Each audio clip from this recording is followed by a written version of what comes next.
श्रीमद् भगवद गीता एक ऐसी किताब है जिसमें आपको आपके सारे सवालों के जवाब मिलेंगे। तो चलिए शुरू करते हैं। भगवद गीता अध्याय 4 ज्ञान कर्म संन्यास योग संक्षिप्त सार। भगवद गीता के चौथे अध्याय को ज्ञान कर्म संन्यास योग कहा जाता है। इस अध्याय में भगवान श्री कृष्ण अर्जुन को ज्ञान और कर्म की परस्परता के बारे में बताते हैं। वे समझाते हैं कि कैसे ज्ञान, कर्म और संन्यास, त्याग एक दूसरे से जुड़े हुए हैं और कैसे व्यक्ति को अपने जीवन में इन तीनों का संतुलन बनाए रखना चाहिए। 1 अवतरण का रहस्य। श्री कृष्ण अर्जुन को बताते हैं कि जब जब धर्म की हानि होती है और अधर्म बढ़ता है, तब तब वे विभिन्न युगों में अवतार लेते हैं। वे धर्म की स्थापना, सज्जनों की रक्षा और दुष्टों के विनाश के लिए अवतरित होते हैं। यह अवतार लेने का उद्देश्य संसार के कल्याण के लिए है। 2 दिव्य ज्ञान का उपदेश। श्री कृष्ण कहते हैं कि यह दिव्य ज्ञान उन्होंने सबसे पहले सूर्य देवता को दिया था और फिर यह ज्ञान पीढ़ी दर पीढ़ी गुरुओं के माध्यम से चलता आ रहा है। अर्जुन को यह ज्ञान अब दिया जा रहा है क्योंकि वह उनका भक्त और मित्र है। 3 कर्म और अकर्म का ज्ञान।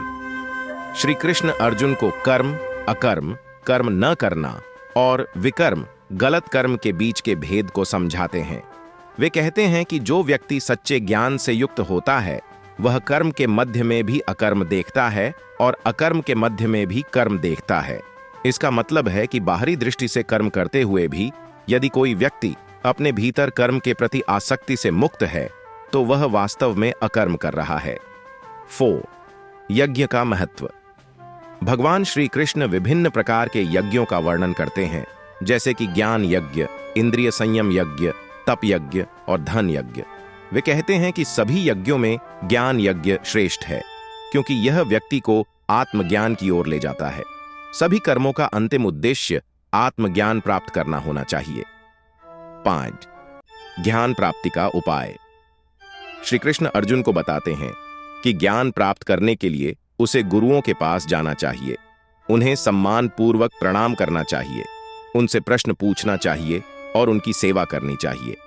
इस प्रकार से उसे सच्चा ज्ञान प्राप्त होगा जो उसे मोह और अज्ञानता से मुक्त करेगा। 6 कर्म का त्याग और संन्यास। भगवान श्री कृष्ण बताते हैं कि ज्ञान से युक्त व्यक्ति अपने सभी कर्मों को परमात्मा में समर्पित कर देता है और इस प्रकार वह कर्मों के बंधन से मुक्त हो जाता है। ऐसा व्यक्ति हमेशा शांति में रहता है और उसे न तो कुछ पाना होता है न खोना। वह जीवन में संन्यास का वास्तविक अर्थ समझता है। सारांश।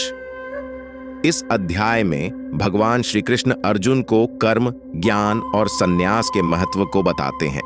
वे समझाते हैं कि सच्चा ज्ञान व्यक्ति को कर्म के फल की इच्छा से मुक्त करता है और उसे आत्मा के शाश्वत सत्य की ओर ले जाता है। यज्ञ, तप और भक्ति के माध्यम से व्यक्ति अपने जीवन को शुद्ध कर सकता है और आत्मज्ञान प्राप्त कर सकता है। श्री कृष्ण यह भी स्पष्ट करते हैं कि उनका अवतार केवल धर्म की स्थापना के लिए होता है और यह ज्ञान सभी को सिखाने के लिए है कि कैसे कर्म करते हुए भी मुक्त हुआ जा सकता है।